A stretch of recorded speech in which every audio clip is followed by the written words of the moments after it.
Assalamualaikum dan salam sejahtera. Saya Nurul Aizah Masnizah binti Kula dengan kad metrik bernombor 77440. Saya ingin membentangkan bahagian pengenalan, latar belakang kajian, definisi konsep dan kesimpulan. Teori lakuan tuturan merupakan antara sub-bidang pragmatik dalam ilmu linguistik. Lakuan tuturan ini merujuk kepada ujaran yang berfungsi dalam sesuatu komunikasi menurut Zahid dan Sarangapani pada tahun 2021. Teori lakuan tuturan ini pada mulanya dipelopori oleh Austin pada tahun 1962 dan dikemaskan oleh Searle pada 7 tahun kemudian. Berdasarkan kajian ini, pengkaji akan menjalankan kajian yang akan menggunakan teori lakuan tuturan yang dipelopori oleh Searle pada tahun 1969 berdasarkan ucapan Perdana Menteri Malaysia ke-9. Teori lakuan juga merujuk kepada kesantunan bahasa yang melihat kepada penggunaan kata ataupun ujaran yang digunakan oleh penutur dalam sesuatu pertuturan sama ada ia mematuhi etika berbahasa ataupun tidak. Hal ini penting untuk menjaga hubungan dengan orang lain di samping memupuk dan mewujudkan nilai-nilai positif. Antara kajian-kajian yang pernah dibuat menggunakan teori Searle ini adalah seperti kajian yang dibuat oleh Zahid dan Selamat pada tahun 2022 yang mengkaji tentang lakuan ilokasi dalam kenyataan Perdana Menteri Singapura untuk mengekang penularan COVID-19. Juga dalam kajian ini, pengkaji akan mengenal pasti dan membincangkan berkaitan dengan kategori-kategori lakuan tuturan yang diperkenalkan oleh Searle berdasarkan ucapan Perdana Menteri ke-9 ini. Pada akhirnya, kajian ini mampu untuk menambah bahan-bahan ilmiah yang berkaitan dengan bidang lakuan tuturan dalam ilmu linguistik di negara kita khususnya. Terdapat dua definisi konsep dalam kajian ini, iaitu teori lakuan tuturan dan teori lakuan tuturan Searle. Teori lakuan tuturan Searle dikemukakan oleh Austin pada tahun 1962 dan Searle pada tahun 1969. Teori ini menyatakan bahawa pertuturan yang dituturkan oleh seorang penutur mempunyai lakuan pertuturannya yang tersendiri. Dalam teori ini, ianya menjurus kepada cara menghubungkan makna dan lakuan dengan pertuturan. Teori lakuan tuturan Searle. Dalam teori ini, lakuan tuturan dibahagikan kepada 5 jenis iaitu representatif, directif, commissive, ekspresif dan deklaratif. Salam sejahtera, nama saya Jensi Shojimpao 72284. Saya akan membentangkan kajian lepas. Terdapat banyak kajian yang dijalankan oleh ahli pengkaji bahasa terhadap teori lakuan tuturan Searle tahun 1969 di seluruh dunia. Negara kita Malaysia khususnya telah menjalankan banyak kajian pragmatik dengan menggunakan teori lakuan tuturan Searle ini. Mas Lida Yusof et al. 2021 telah menjalankan kajian pragmatik yang bertajuk Pelaporan Isu Kelapa Sawit dalam tajuk akhbar dalam talian. Kajian ini bertujuan untuk menganalisis tajuk-tajuk berita berkaitan minyak kelapa sawit dari tahun 2017 hingga tahun 2020 di dalam akhbar dalam talian bahasa Melayu dari sudut pragmatik. Selain itu, Nur Atikah Ibrahim dan Mas Lida Yusof tahun 2020 telah menjalankan kajian yang bertajuk Sindiran dalam Media Sosial, Perspektif Lakuan Bahasa. Kajian ini bertujuan untuk meneliti ujaran sindiran dalam media sosial dari perspektif lakuan bahasa dengan menggunakan kriteria taksonomi yang dikemukakan oleh Searle 1969. Sehubungan dengan itu, Nurul Syuhada dan Mas Lida Yusof tahun 2019 juga telah menjalankan kajian untuk meneliti jenis lakuan bahasa yang digunakan penceramah agama. Lakuan bahasa digunakan untuk menyampaikan pengetahuan agama, nilai dan mesej yang berupa pengajaran kepada khalayak ramai.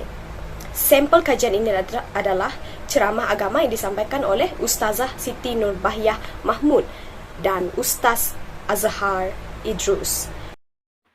Salam sejahtera, saya Fira Samana Franky, nama metrik 65370. Saya akan membentangkan objektif dan metodologi kajian. Kajian ini merangkumi dua objektif utama, iaitu yang pertama, menganalisis 5 data ujaran dalam teks ucapan Perdana Menteri ke-9, iaitu Yang Amat Berhormat Datuk Seri Ismail Sabri Yaakob. Kajian ini dilakukan dengan menggunakan kaedah kualitatif, iaitu menganalisis data ujaran di dalam teks ucapan Perdana Menteri ke-9.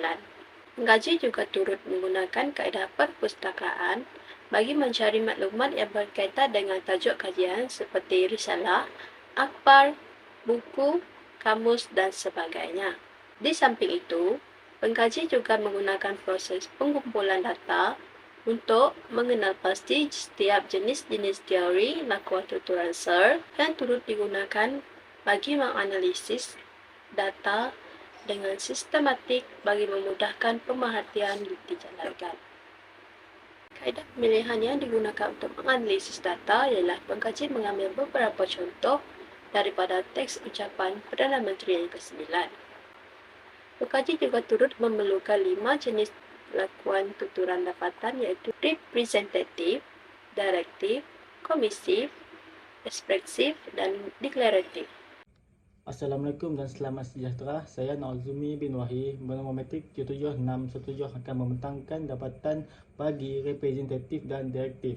Teori lakuan tuturan SER dibahagikan kepada 5 jenis lakuan tuturan iaitu representatif, direktif, komisif, ekspresif dan deklaratif. Yang pertama, representatif merujuk kepada ujaran yang digunakan untuk menghuraikan bentuk hubungan dalam sesuatu ujaran. Bagi ujaran representatif lebih memfokuskan kepada maksud sebenar yang ingin disampaikan. Pengkaji mendapati terdapat 3 kelas representatif yang terdapat dalam teks ucapan tersebut iaitu menyatakan, bersumpah dan menegaskan. Yang kedua iaitu direktif. Direktif merujuk kepada sebuah ujaran yang digunakan untuk mencuba darjah yang berbeza yang menyebabkan si pendengar melakukan sesuatu. Penggunaan jenis lakuan ini menyebabkan si pendengar melakukan sesuatu untuk mencapai ujaran tersebut. Contohnya, pengkaji mendapati terdapat 2 kelas direktif dalam teks ucapan tersebut iaitu meminta dan mengarah. Kemudian terdapat juga lakuan tutur komisif dalam teks ucapan yang amat berhormat Datuk Seri Ismail Sabri Yaakob, iaitu lakuan tutur berjanji dan juga lakuan tutur jaminan serta lakuan tutur berikrar. Pengkaji mendapati 3 contoh ujaran yang menepati lakuan tutur kelas komisif iaitu berjanji, jaminan dan berikrar.